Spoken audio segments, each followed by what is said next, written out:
Greetings, JoeLumb here. It's another Friday, it's another movie review by me, JoeLumb. And today I'll be dissecting and reviewing another John Carpenter film called Escape from New York. When you're done, as always, you can check out past movie review episodes. The playlist is in the description box. And now it's time to get on with the video. John Carpenter's Escape from New York is a 1981 American sci-fi action film, co-written, co-scored, and directed by John Carpenter. And starring Kurt Russell, Lee Van Cleef, Ernest Borgnine, Donald Pleasence, Isaac Hayes, Harry Dean Stanton, and Adrienne Barbeau. The film's storyline, set in the near-future world of 1997, concerns a crime-ridden United States which has converted Manhattan Island in New York City into the country's sole maximum security prison. Air Force One is hijacked by anti-government insurgents who deliberately crash into the walled borough. And next, Special Forces and current federal prisoner Snake Plissken is given 24 hours to go in and rescue the President of the United States, after which, if successful, he will be pardoned. Carpenter wrote the film in the mid-70s in reaction to the Watergate scandal after the success of Halloween in 1978. He had enough influence to begin production and filmed it mainly in St. Louis, Missouri, on an estimated budget of $6 million. Deborah Hill and Larry J. Franco served as the producers of the film.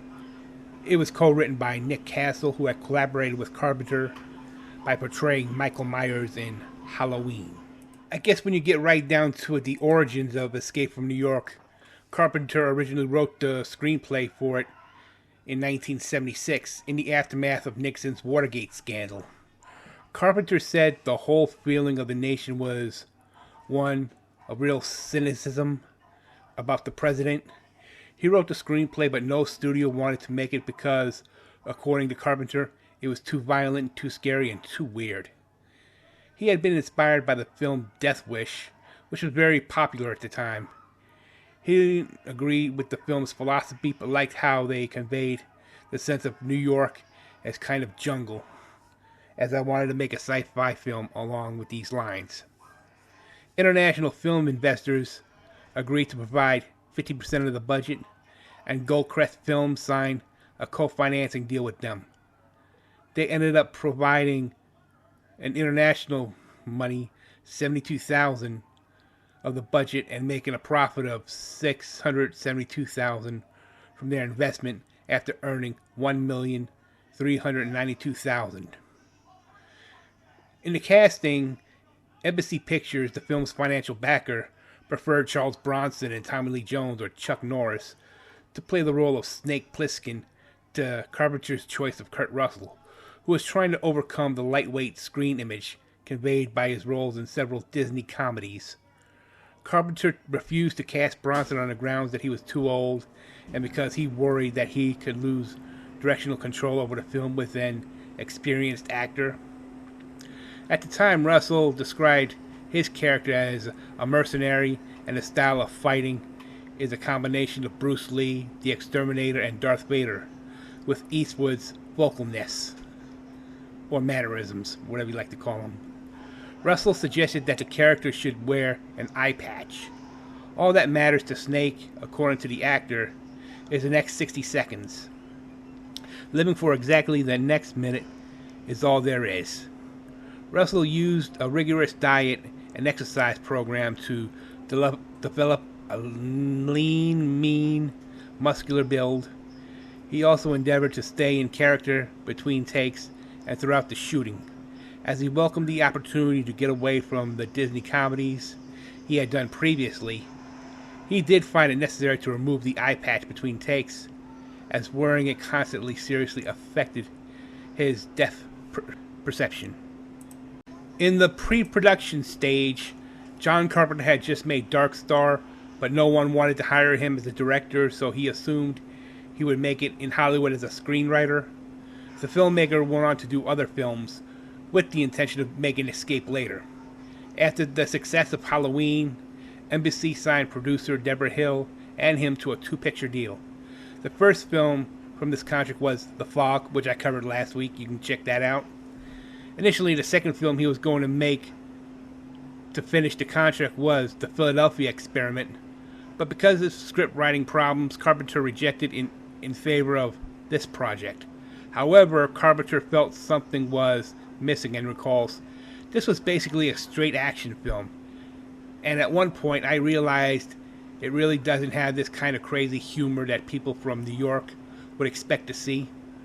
So he brought in Nick Castle, a friend of his from his film school days in the University of Southern California, who played the Shape in Halloween. Castle invented the cabbie character and came up with the film's ending.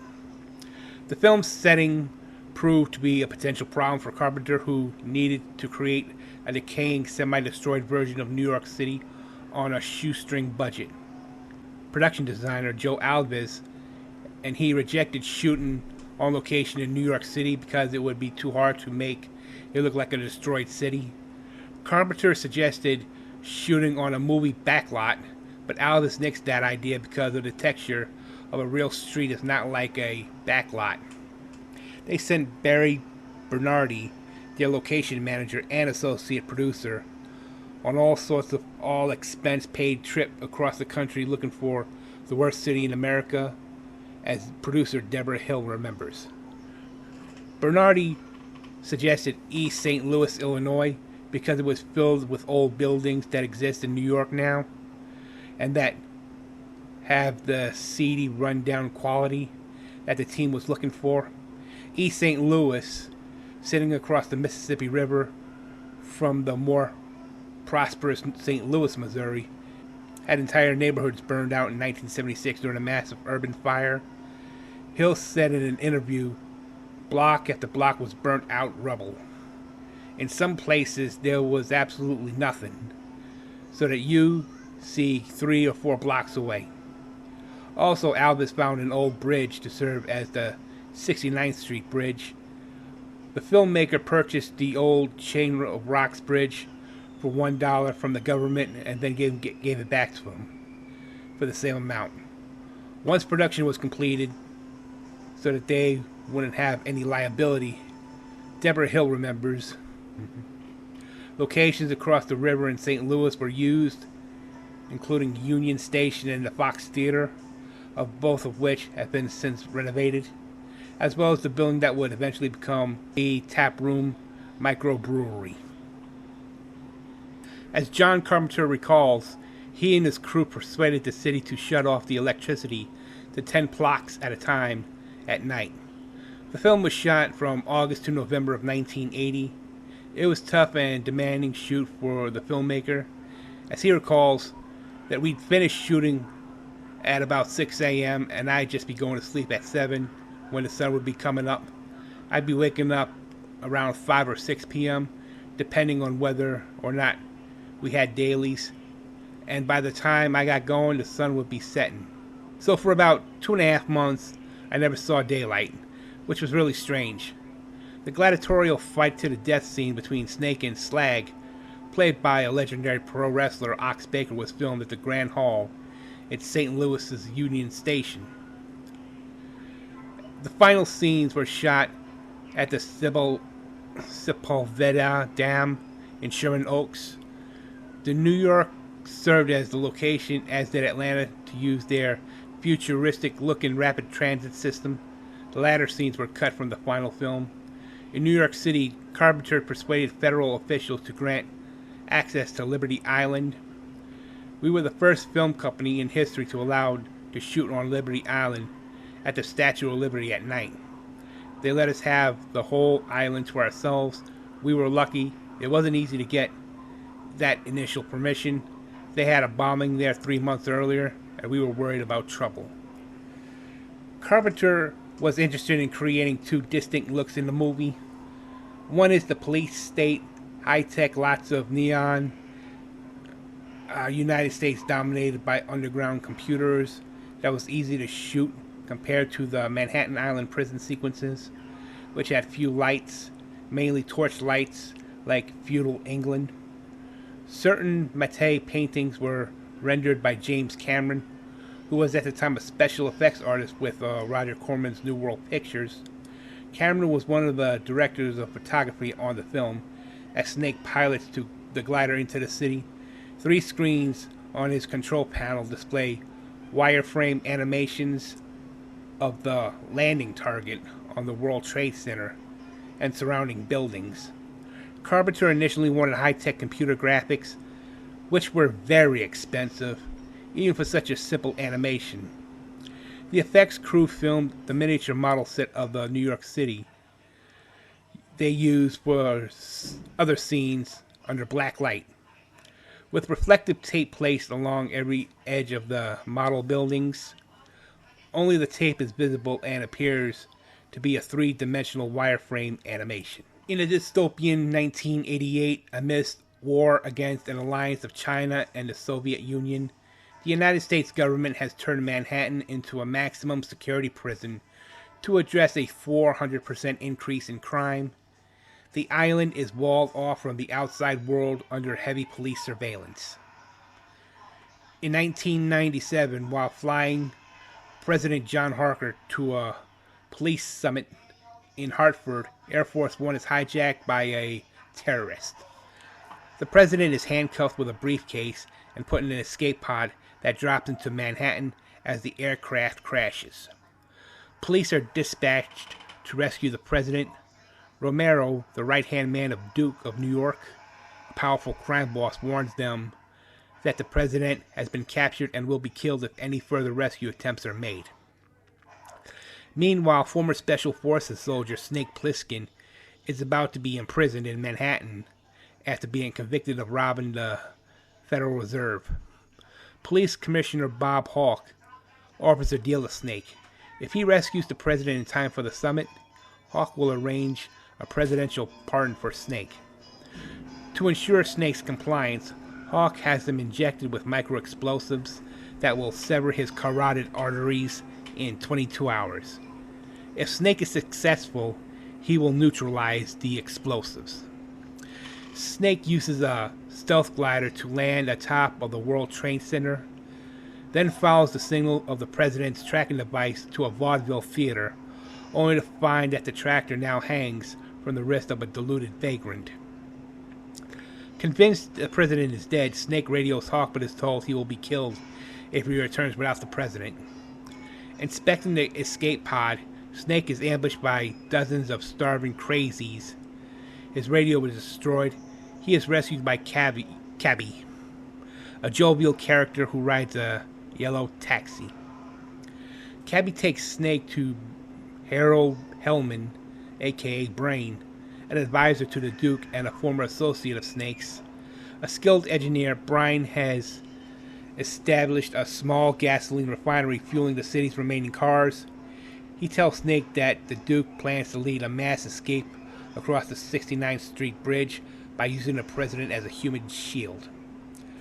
Snake forces Brain and his girlfriend, Maggie, to lead him to Duke's hideout at the Grand Central Terminal.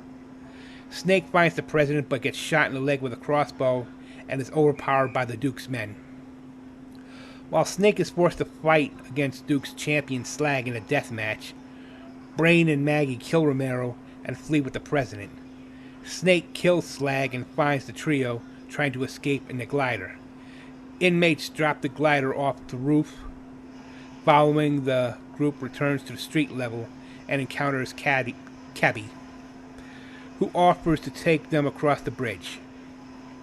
Cabby reveals that he bartered with Romero for a cassette tape that contains information about nuclear fusion, intended to be an international peace offering.